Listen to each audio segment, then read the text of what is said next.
नमस्कार, आप देख रहे हैं पंच न्यूज एनसीआर और मैं हूं आपके साथ मानवी ठाकुर। शुरुआत करते हैं आज की खास खबरों से। अधिक अपडेट्स के लिए बने रहिए पंच न्यूज एनसीआर के साथ। चैनल को लाइक, शेयर, सब्सक्राइब करें और बेल आइकन दबाना बिल्कुल ना भूलें। थोड़ी सी मंत्री जी, आपने काफी हमला क्या हो रहा है? कल करीब 8 साढ़े 8 बजे की बात है। रात के मड़ गांव है, बड़ा प्यारा सा छोटा सा गांव है, भारतीय जनता पार्टी का हमेशा से स्नेह करने वाला गांव है। तो वहां के प्रधान के घर पे कार्यक्रम था, तो हम पहुंचे। पहुंचने के बाद मैं तो घर के अंदर चला गया जहां मीटिंग थी। बाहर एकदम से कुछ नवयुवक आए, मास्क पहने हुए थे और मुंह पे कपड़ा लपेटा हुआ था। तो पहले गाड़ियों पे लाठी डंडों से हमला किया और उसके बाद कुछ घरों से इंटरलॉक टाइलों से पथराव शुरू हुआ।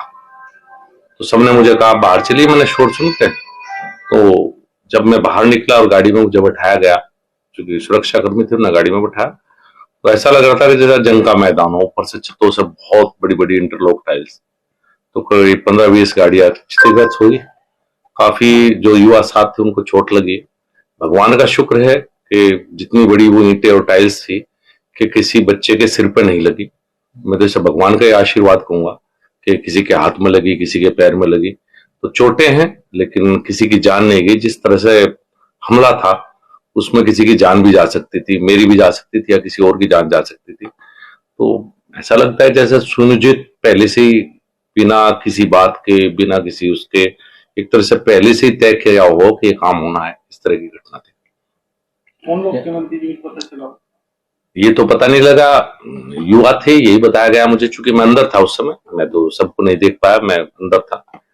कुछ युवा थे। घरों की छत पे जो लोग थे वो तो दिखाई नहीं दिए क्योंकि रात का अंधेरा था और वहां पहले से बल्ब भी बंद कर दिए गए थे उस गली में, टोटली में। जैसे बाहर लाइट है, आजकल तो सब गाँव में लाइट है, तो पहले लाइटें बंद थी, तो छत पे भी शायद ये दिखाई नहीं दे पाए कि कौन थे। बाकी जो कुछ वीडियो आई है उन्हीं के द्वारा मैंने भी देखा है कि कुछ नवयुवक थे और इस तरह से पहले से सब कुछ प्री प्लान था। ये ऐसे लगता है कि आने वाले चुनाव में संजीव बालियान की जीत दिख रही है, इस वजह से इस तरह का मामला आ रहा सामने। देखिए, राजनीतिक तो है ही, कोई व्यक्तिगत तो है नहीं। व्यक्तिगत चुनाव चल रहा है, व्यक्तिगत किसी से कुछ है नहीं।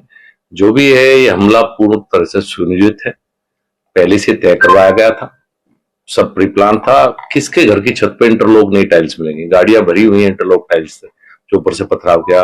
पूर्व विधायक विक्रम सैनी की गाड़ी पूरी तरह टूट गई। ईश्वर का आशीर्वाद है वो मेरी गाड़ी में बैठ गए। अगर वो अपनी गाड़ी में बैठते तो पता नहीं उस समय परिस्थितियों में क्या होता, जिस तरह के हालात उस समय पर वहां पैदा हुई, जो भगदड़ वहां थी। तो घरों की छत पर इंटरलॉक टाइल कभी नहीं होती, नई टाइल्स वो खरीद के पहले से ही घर की छत पर रखी गई थी। नई उम्र के लड़कों के हाथ में किताब होनी चाहिए थी, उनके हाथ में पढ़कर दे दिए गए। देखिए, मैं जो आपने कहा, मैं भी इस बात से चिंतित हूं कि हमारे युवाओं को किसी न किसी बात पर दिग्भ्रमित किया जा रहा है और यही कारण है कि हमारी तरफ से अभी तक इसमें कोई रिपोर्ट दर्ज नहीं हुई है। चूंकि कोई भी युवा है, मैं नहीं चाहता कि उसके मुकदमों के द्वारा उसका वो हो सकता है किसी ने उनको भड़काया हो। वो पुलिस जांच का विषय है, पुलिस अपने आप करेगी। मेरी तरफ से कोई कार्रवाई के लिए पुलिस को नहीं कहा गया है, वो पुलिस जांच का विषय है। हाँ, ये जरूर मैं चाहूंगा कि पुलिस जांच करके जरूर निकाल ले कि इसके पीछे षड्यंत्रकारी कौन है। बच्चों की कोई दिक्कत नहीं है, बच्चे तो सबके ही हैं और बच्चे कहीं ना कहीं किसी बात पर आप कई बार बच्चों को भड़का देते हैं, लेकिन मुख्य षड्यंत्रकारी इस भूमिका में कौन था वो पुलिस जांच करके शायद निकालेगी। तार जुड़ जाते हैं, निकल जाते हैं, पुलिस जांच का विषय। माननीय मुख्यमंत्री को मैंने सारी घटना से अवगत करा दिया है, तो कुछ इस तरह की जांच शायद हो कि भाई जिससे षड्यंत्रकारी का पता लग सके। किसी भी बच्चे के खिलाफ, किसी भी युवा के खिलाफ मैं व्यक्तिगत तौर पर कोई कार्रवाई नहीं चाहता, ना मेरी तरफ से तहरीर दी गई है। मैं यही कहना चाहूंगा, बदलता हुआ उत्तर प्रदेश है। 10 साल से देश में योगी जी और 7.5 साल से प्रदेश में योगी जी ने जिस तरह की कानून व्यवस्था का वातावरण तैयार किया है, आज हमारे युवा पुलिस फौज की भर्ती की तैयारी करते हुए मिलते हैं। बहुत बदल गया माहौल मुजफ्फरनगर का। मैं यही अपील करना चाहूंगा अपने छोटे भाइयों से, युवा साथियों से, किसी के बहकावे में ना आए। कहीं से आपको कोई किसी भी बात के नाम पर भड़काता है, ना आए।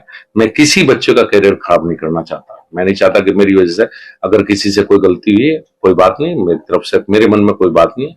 हाँ, मैं षड्यंत्रकारी से जरूर चाहता हूं कि उनके चेहरे बेनकाब होकर जनता के बीच में आए, कि ऐसे माहौल में, इतने शांत जनपद में और योगी जी के राज में इस तरह की कानून व्यवस्था पर प्रश्न उठना, तो वो जरूर षड्यंत्रकारी सामने जरूर आए। अंकित जी, इस मामले में कप्तान से कभी बात हुई है कि कौन लोग थे, क्या? देखिए, मैंने तो माननीय मुख्यमंत्री से कहा, उस समय कप्तान से भी मेरी बात हुई है और माननीय मुख्यमंत्री से भी कहा, और मैंने पुलिस ने मुझे कहा था कार्रवाई के लिए, मैंने कहा मैं अपनी तरफ से कोई तहरीर नहीं देना चाहता। मैं तो इसी को बताया ना, इसी को भगवान का आशीर्वाद मानता हूं कि किसी की जान नहीं गई। अगर जान जाती तो शायद मैं किसको चेहरा दिखा पाता। मान लिया विक्रम सैनी अपनी गाड़ी में होते तो क्या परिणाम होता, या मेरे ऊपर जिस तरह से हमला हुआ, वहां तो ये किसी को पता ही नहीं था किसकी गाड़ी आए, किसकी नहीं, इतना भारी पथराव, किसी एक के भी सिर में लग जाती। तो मैं तो इसे भगवान का आशीर्वाद मानूंगा, कुछ नहीं हुआ, और मेरी तरफ से मैं कोई कार्रवाई इसमें अपनी तरफ से नहीं चाहता। ठीक है।